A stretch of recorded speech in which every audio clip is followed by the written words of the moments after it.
Hello, you guys. How are you? Hey, Lou, what's Good. going on? Good How you morning, doing? Lou. It is a good morning. Yes, sir. Yes, it So I is. got How's It it is up? now that Daryl we're and I here. got Brian, right? Yeah, I'm Yes, Brian. sir. I'm Phil's Well, son, well, and nice to I'm meet you guys. last time I saw you was probably about 40 years ago at Capers on New Year's Eve. Capers, man. Woo. That would have been 81, 82, something like that. Yeah, 83. We were at the New Year's night. I think that might have been the last big event there. Yeah, it might have been, man, because we sold a place Yeah, right after that. yeah, I mean, I may have already sold it by then, and we kind of finished up with New Year's. yeah. It was a great club. It really was. I Well, mean, thank you. Yeah, Pete we and liked it everybody, too. even Rich Madison was there that night. I mean, everybody was there. Yeah, I It was remember Rich coming and playing quite a bit. Well, I went up there and my dad was there, and we weren't expecting. We came to go hear jazz at your club because I knew who Uh-huh. you were. And we get there, my dad's sitting at the table and said, "That's my dad over there, guys." And we all went over and sat with my dad. That was the first time we had sat with each other for years. Oh, is that right? Yeah. And I had my cousin with me. He hadn't seen her since she was a little baby, and it Wow. was really funny. But my cousin got really drunk and threw up all the way home. Well, that happens to all of us at some point. Yeah, We Well, we we Lou. usually learn from that, right? yeah, Well, Lou, Yeah. let me introduce you because there's some people that don't know you, but there's a lot of musicians that know who you are. It's Dr. Lou Fischer. I think you're teaching at Capital University in Columbus, Ohio, and that's definitely a subject that will come up later. But also, you are into the oh gosh, he played string bass for back at the North Texas Lab Band and had his own band in Dallas, two bands in Yeah. Dallas, the rehearsal band and the big band. And he's been on so many albums, lots of commercials, and now he's working with the Jazz Network. Did I say that Jazz right? Education Network. Yeah. Jazz. So he's still active and still going, and but he knew Phil Kelly way back when, and so we're itching to find out more about what you know about Phil. Please tell us how you first met Phil, if you don't mind. Well, I don't mind, but let me correct you on one thing. I'm actually Okay. professor emeritus from Capital University. I retired in 2020. oh, Okay. okay, that makes Right. sense. And I'm one of two co-founders of the Jazz Education Network. We started that in 2008. We've been around 18 years. Who's Uh, the other co-sponsor of the? Mary Jo Papich. And Oh, okay, she probably didn't know Phil, come to think of it, but I mean, she's from Illinois, yeah, yeah, I lived in Dallas, from 1970 when I first got to North Texas and lived there until right after I sold the bar that I yeah, used to own. yeah, 84, I think it was, we moved to that makes Colorado sense. Hmm. and just for quality of life, Yeah, and kept moving north ever since then. And then I moved south to Florida and didn't like that. It was hot, too hot. And we moved up to Tennessee about 4 years ago. That's where we're at now. wow. I still run the Jazz Education Network as chief of staff and produce our annual conference, which will be in Dallas, by the way, you guys. 19 Oh, when's it going to be? 2029. Okay, So we're booked 3 years. that far out. But Yeah. anyway, to your question, Daryl, I first met, I'll just say I first encountered Phil. I'm going to say it that way. Jack Murphy's Club in Dallas. And it would have been about 1971. And I was subbing that night on Lou Marini's big band. And Phil was a drummer. And he was like a freight train and just decided he was going to teach me a few things that night. And did he ever? I mean, I was fresh in college, I was a sophomore at that point, and green as you can imagine, especially in jazz, because I grew up in South Texas where Hmm. jazz was kind of unknown. Yeah. And the first time I heard it was when I walked into North Texas, about the third day I was there. I heard the auditions going on for the 1 o'clock band and said, man, I want to do that, you know? Yeah. And so anyway, yeah, Phil just rode me really hard that night, but man, he taught me a ton of stuff in one night. Wow. Because he was such a great player and a great musician to begin with. And, all musicians, when they're young, um, me included, we all think drummers don't know much, but man, Phil was a consummate musician. This guy knew more about the band than any of us, about all the intricacies within the band, and it shows in his compositions and his writing, over the years. And I was just amazed about him, and I've got some stories about that as we go on. But then I made the 1 o'clock band, and oh, let's see, that would have been my third semester there, and I remember Leon Breeden brought in a chart called Sweet Georgia Upside Down. And said, this is from a great writer down in Dallas. You guys, we're gonna read through it today. And we read through it, and that became a main staple for that ensemble. We recorded it on the Lab 72 record. That's a great record. Um, and then I actually recorded it on my first big band record out of Dallas. Mm. It's actually called, like you said, Daryl, the Lou Fischer Rehearsal Band, Sasquatch, The Legend of Bigfoot, and um, that track, man, was just so good. That's such a great chart, and he had another one called Zip City, and I got to tell you the story about Zip City. We were doing a session.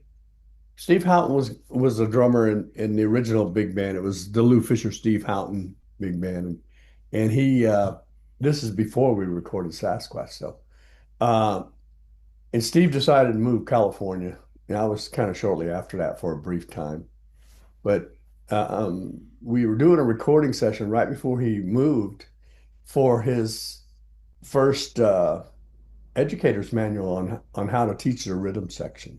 Way back then, oh man, that had to be 70 79 early in the year because I moved in August of 79 Okay. to LA and I lasted about 6 months out in LA. I just did not like LA. And I was on a great group and had a great job, but I moved back to Dallas. Um, but we were recording Steve's tracks for this thing. Back then they used these floppy disk things that what were they called? Sound sheets, I think. And they were inside a book, and you could rip it out and put it on your record player and play it. They wouldn't last you very long, quite Hmm. honestly. But that was the state of the art then. Wow. And we were recording Sweet Georgia, and basically it ultimately was going to be here's the drum part, here's the bass part, here's all that, and the band's in there. But Phil is sitting in the control booth mixing it, listening to it as we go, but he's writing another chart. He's got a score in front of him, and not a score, manuscript paper in front of him, and he's writing parts, no score, right? He's writing parts and transposed. And he's writing this chart as he's listening to Sweet Georgia as we record that. And then we recorded something else after. And then about that time, he said, okay, I'm done. And he brings in this new chart. It's called Zip City. And we recorded it that day. It's in Wow. that book. And I had never seen anyone, and I don't think to date I've seen anyone do that, where they're listening to something else and, obviously tuned in, but he's writing something new. And That's and not only unbelievable. that, writing it without a score, writing transposed parts for everybody, which is really difficult. And man, we were all just like, what? And this is all Hmm. like the great players in Dallas that were around, and everybody was stunned how great the chart was. And so I wound up publishing both of those for Phil, along with another one called Funky Phil, and another great funk thing, man, that he did that was just a lot of fun. And because I had a sheet music publishing company from 82, actually. About the time I opened the bar, uh, all the way through 90, early 90s, 94 maybe. And Sweet Georgia, number one bestseller in that catalog Hmm. of all time. And Wow. I had 35 writers and probably 400 big band charts in that catalog. So that says a lot about that chart, and Yeah. I would venture to say that that's in many university libraries today and Oh still yeah. still being played a lot, you know. Um, I know it's in Capitol's library, and I know we played it a million times Yeah. back when I was there, because I did do 26 years there. But man, what a writer! Yeah. And I've got another What? little story for you about Phil's writing, if you don't mind. I'll Okay. just No, segue no, into it, definitely. This man. is what we're here for. We were in the recording studio doing some kind of production package. Back then, you did production packages, and they would put them on LPs, and the radio stations would use them while they would talk over. Yeah. And I'd never seen this thing either. And this is what I remember about Phil. He was just always very creatively an innovator in the studio. Hmm. And we finished the track, and it was really kind of fun. And man, he had a typewriter sitting there, an old typewriter, probably a Royal typewriter, those old ones. And I said, "What's a typewriter for?" And he goes, "I'll just stick around, watch." So we all kind of hung around to see what he's going to do with a typewriter. And he stuck a microphone over the typewriter, and he tapped out the melody on the typewriter after we had recorded the thing. And it was mixed pretty high in there. So it was some kind of bank commercial or something was what I remember. But it was I like know that somebody doing commercial. Morse code, man. It was so cool. And I never seen anything like that. And I mean, he was an amazing creative individual, man. Wow. Well, you said the night that you met him the first time, and he taught you a lot that night. Can you kind of Mhm. touch on a couple of things that you learned that night? Yeah, he first thing he said was he's on the first break, he pulled me aside and he said, "Look," he said, "I know you're young. I know you're doing your best, but you got to understand that you need to play up on top of the beat with me." He said, "You're way behind me because I was kind of like this fat quarter note, and I had a tendency to pull it back a little bit." And he says, Hmm. or else I'm going to run over you like a freight train." That's where I got the freight train line earlier. And he Wow. did. He did, and he just kept kind of pushing me, pushing me, pushing me. So what he actually taught me was there's several ways to play time. There's Hmm. relax and back on the backside of it, and there's pushing it ahead. When it's an up tempo thing, you just want to keep staying up on top because the band will pull you down.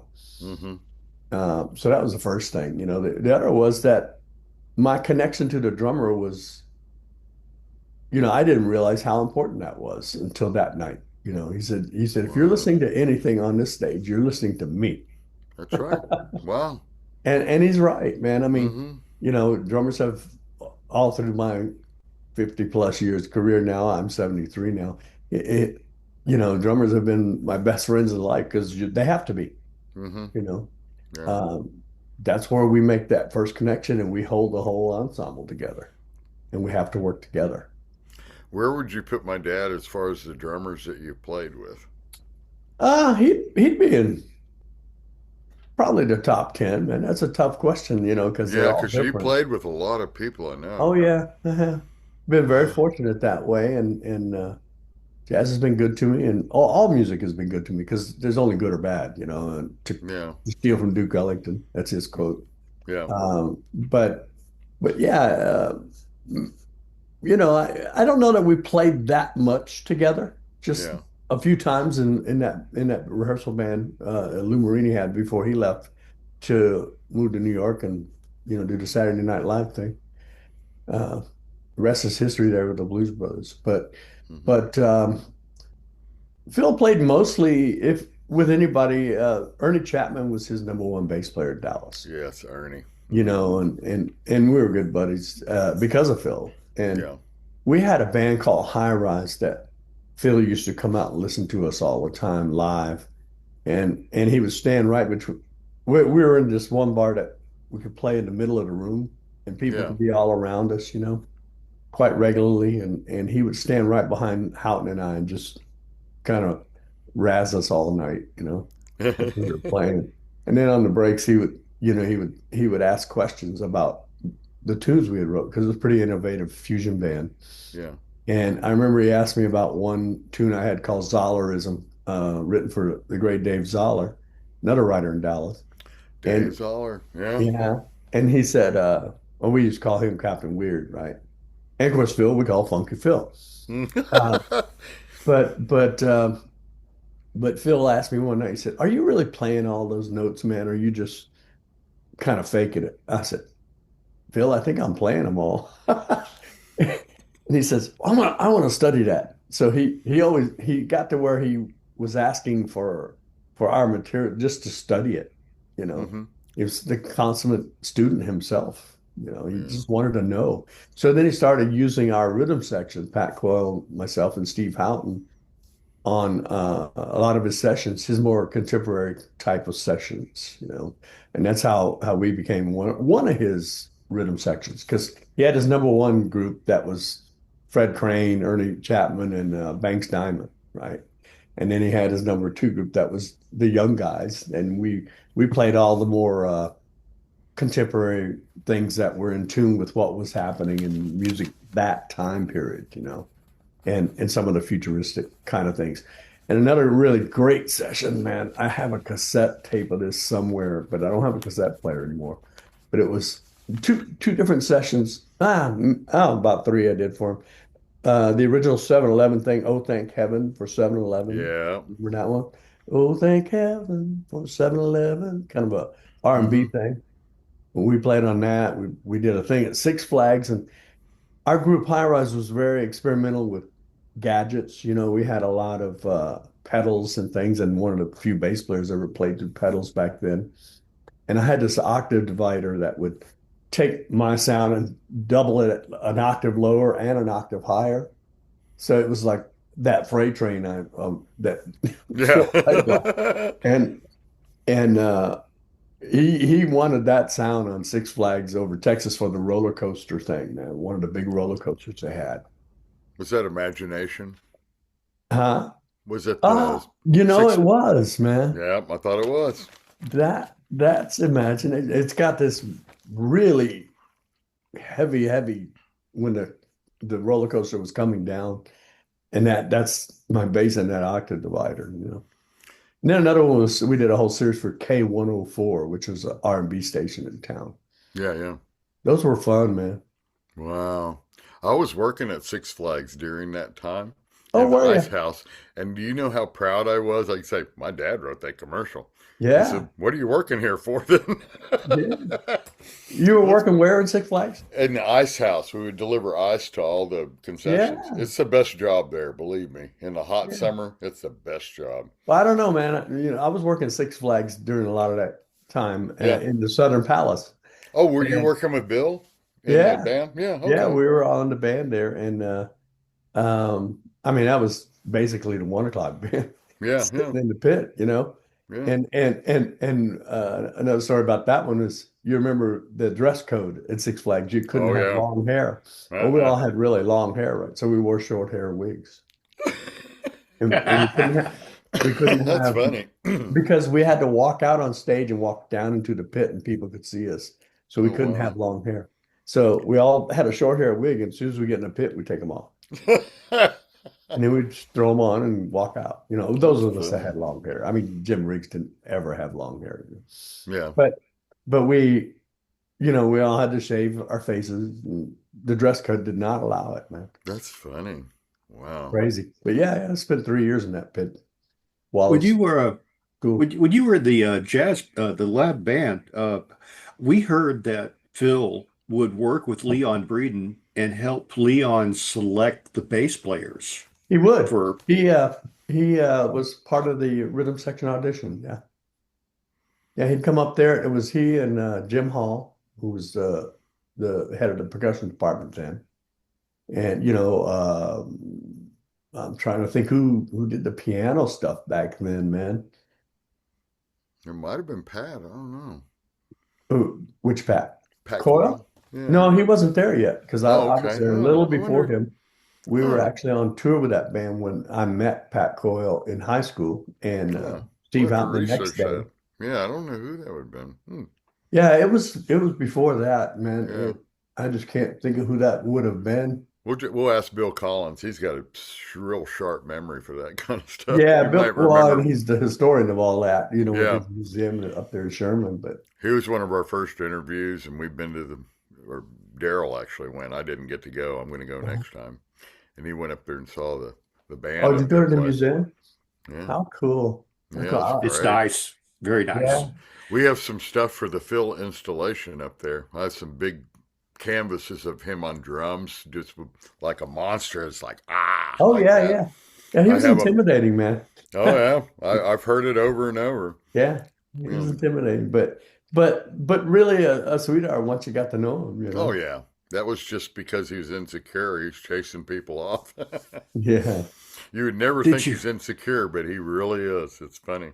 Oh, yeah. Yeah. I guess I never thought of him as Well, insecure. I'm here with my mom right now, so I'm hearing really old stories I from bet. the Yeah. 50s, and she's going to be interviewed at some point in time to kind of describe how he was in college and stuff. And Uh-huh.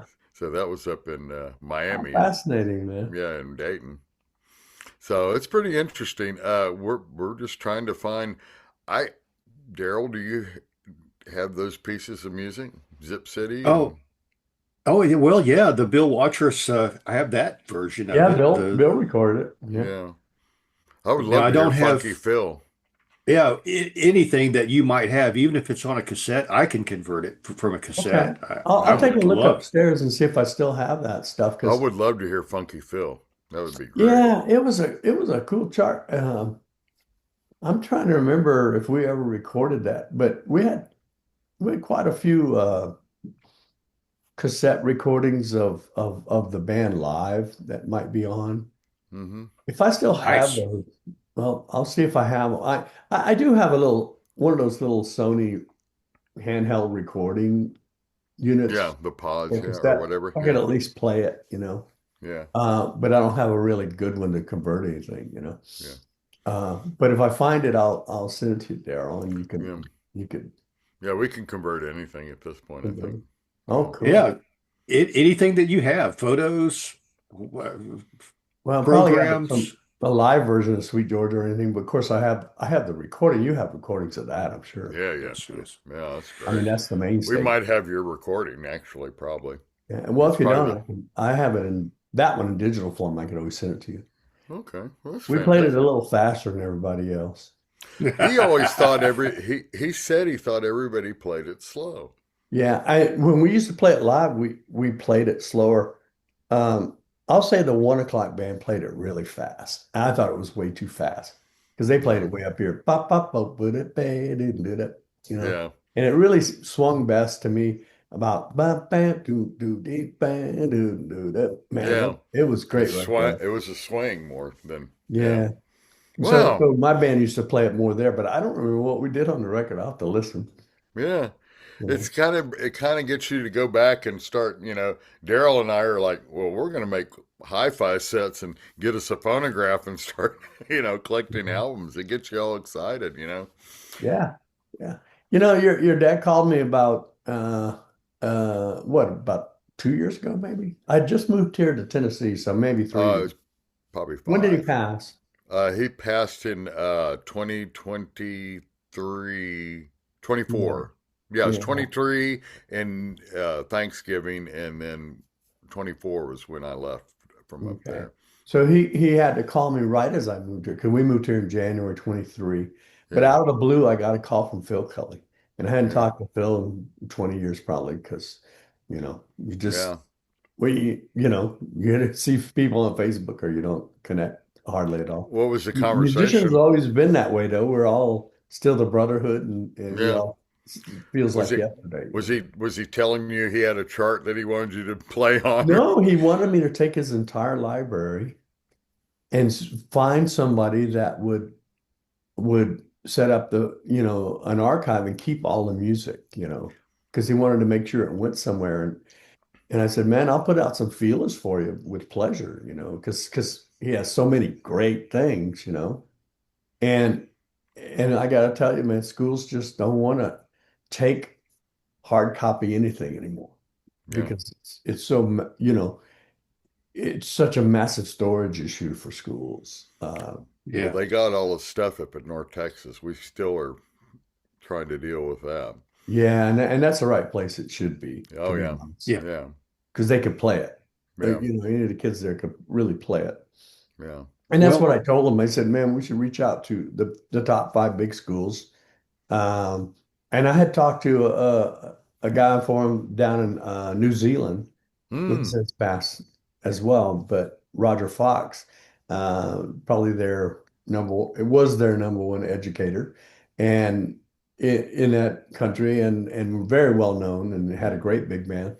And I said, Roger, man, I've got all these recordings, and I've got this gentleman up in Seattle, man, that would love to have his music down with you, and then shortly thereafter Roger passed. So Uh, didn't happen, well, that's but basically what we're doing, what he asked you to do, and it's really uh-huh. we're really happy and proud of. I mean, Daryl is my right hand. I can't do anything a lot. He does, but we have a lot of music so far, and we're just Well, gathering that. Yeah. I'm really happy to hear that that's happening, you guys, because And please look at the website when you go, yeah, and it connects to YouTube, and all the music's on YouTube. We oh, have cool. his movie scores on there. There's a Wilford Brimley movie he did the soundtrack Uh-huh. to, and yeah, it's Shadows And on the Wall is the name of you the know, movie. another thing that we're hoping to do is to get maybe session sheets from recording studios and try to build more of the timeline of what was worked on and who participated in it. Uh-huh. So there's a lot of detective work left to do. We have a lot of people to contact, but we Sure, got to sure. start somewhere. The Hmm. interviews are Sure. very helpful because people like you, I mean, you were there, Mhm. and with people like you guiding us, I mean, it's going to be a great project, and it's already off to a great start. Well, cool. When did you start doing it, if I may ask? About 4 months ago, properly, we put the Uh-huh. website up with the YouTube site. But 2 years ago, we actually were talking with Phil about doing this, and Yeah, Mhm. before he he went up to passed. Bellingham with me and talked directly. He's a trombone player, Daryl is, so Uh-huh. Georgia, sweet Georgia is, he wanted to talk to him, and boy, they just went off, and he said, I want to do this, what he just asked you. And Daryl said, oh, okay. And he says, I have a thumb drive right here. And he says, oh, go stick it into the computer right now. And Well, that whenever, I I would know. say he was a factory, man. He Yeah. Oh, I'm wrote telling. so much material. Yeah. How many pieces we have now, Daryl, do you think? Probably. 600, 700. I Wow. believe it. I believe it, Well, man. and And still and finding stuff. I'm telling you, that is a lot of music for somebody to write, you know. Yeah. And and then again to refer to what I said earlier, Yeah. musicians are astonished when it's a drummer that did it. Yeah. And he's But I said writing one of two. my favorite writers of all time was a drummer named Phil Kelly, Wow. you It's know. And amazing, isn't it? pianists, you expect it. Mm-hmm. There's a lot of tenor players, great writers, because they're great pianists. I mean, musicians all play great piano. Phil, Yeah. like, he was pretty adept at the keyboard, Yeah. and it's just amazing to think how much material he has written. You know. This is the funny thing. I was talking to my mom about college and everything, and he wasn't a music major, he's a music minor. And Hmm. he learned most of the arranging and stuff, he told Daryl and I, in a prep school before he went to college, right Oh, is out of that high right? school. Yeah. Mm-hmm. So he learned a lot from this guy who's teaching him art and new music, and then they started talking more about music than art ever. Because he was a art major. He was going to be a commercial artist. I have Hmm. all this artwork of his too. It's Oh, amazing. that's cool. It's all up on the site. And Mhm.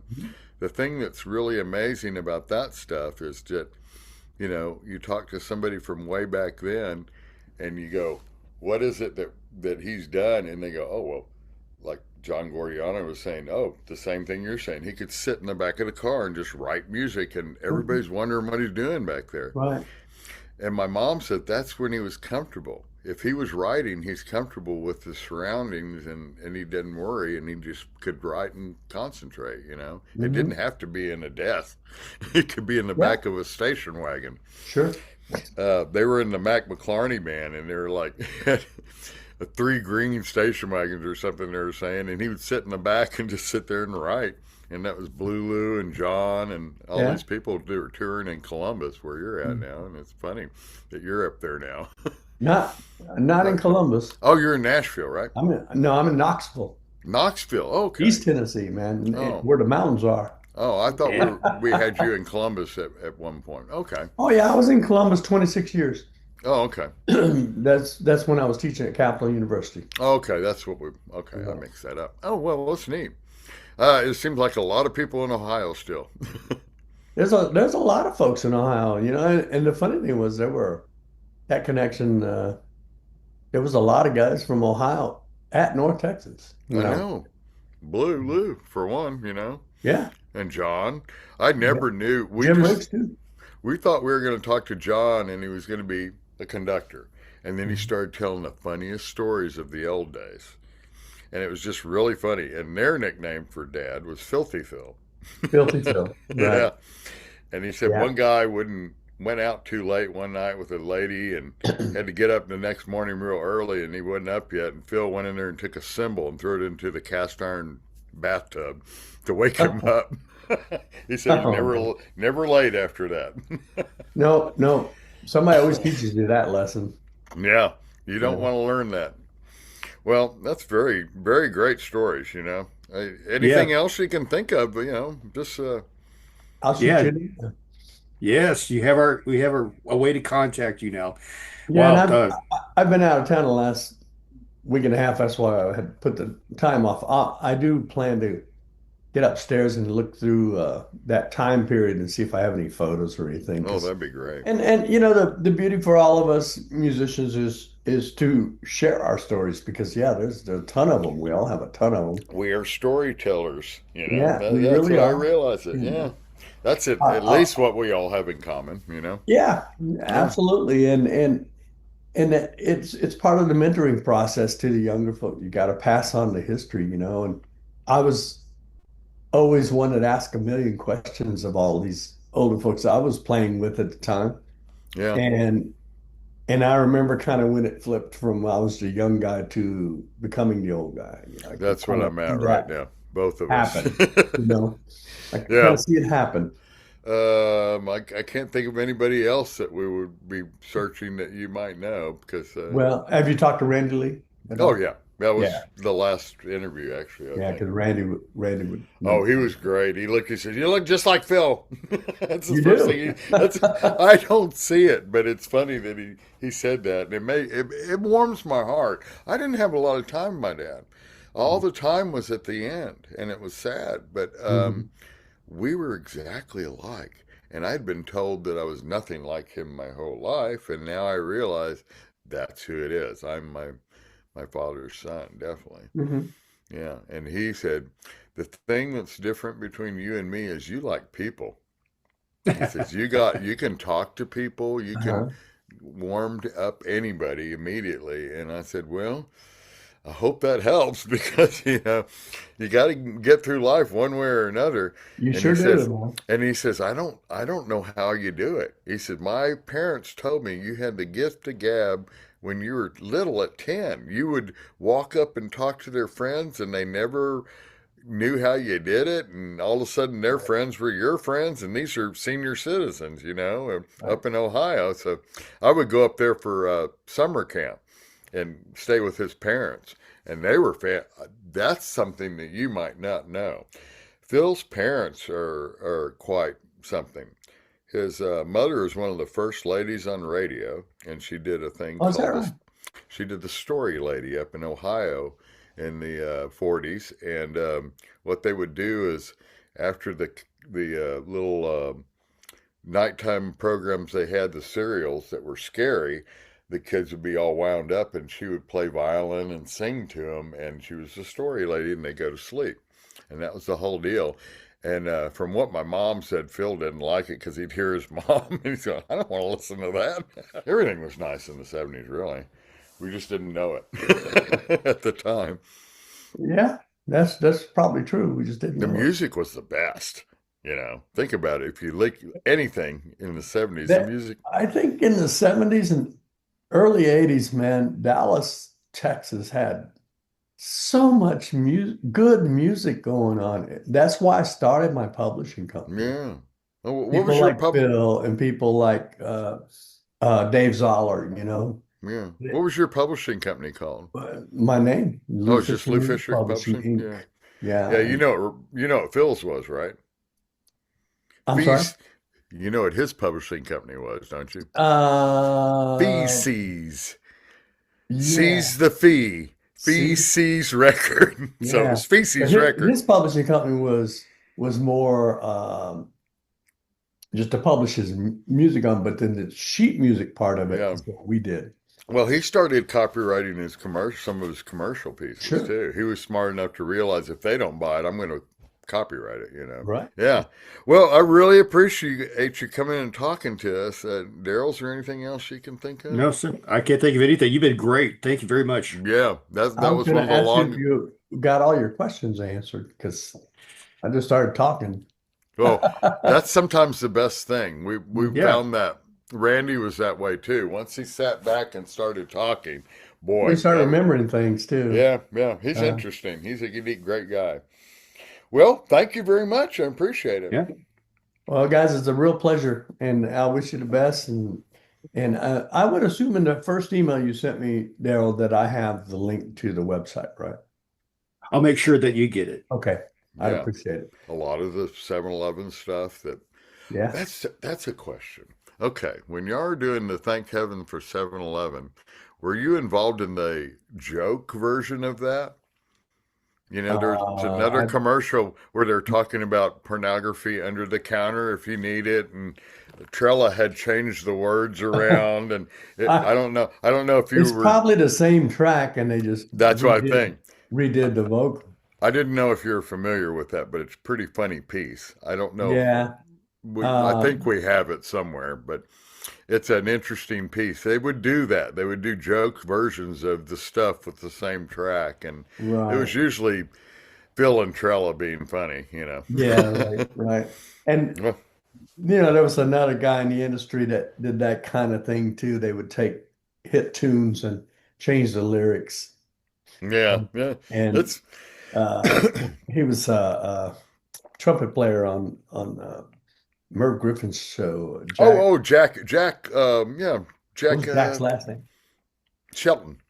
Shelton. Yes. Yeah, Oh he's the man, one that did I'm Just a Bill. Yes, I'm only a Bill. Did yeah, all those, yeah. yeah. He had a crazy sense of humor. That was a great band with Yeah. Ray Oh man, Brown. they Oh were my amazing. gosh. Yeah. Fantastic band. I watch Merv Griffin every day because just for Ray Brown to do a little intro, you know. Right. Yeah, Right. I was into it, man. I really loved Upright. Dad did too. Yeah. Some of the artwork that we have is of the first band, and he has the bass player. It's unbelievable. I mean, I believe we have them up on the site of the pieces of that he We do. artwork he did. Yeah, Well, and the best upright bass method and most complete of all things to follow is the Ray Brown bass method. oh, Still okay, around, yeah, still okay. around, but it's a lifetime of stuff to do. You know, it This really is is. what's funny. Everybody thinks Dad's real technical and everything, and this is what got me. I said, I can't get walking bass lines. I don't understand them. And he says, well, whole step, half step, whole step, whole step. He says, just you start mixing it up by your modes. You do a locker in, and you do. I said, what? And I went home and looked all that up, and I said, it's just the spacing of one scale where you move it up. And I started looking at the modes, how it works. Daryl taught me a lot about theory in the beginning, and the circle of fifths I didn't understand until I realized it's the same scale. They're just moving up a note on Moving it each. up. Yeah, Yeah. simple. Yeah, and Right. then you got the flats and the sharps one way and the sharps on the other way.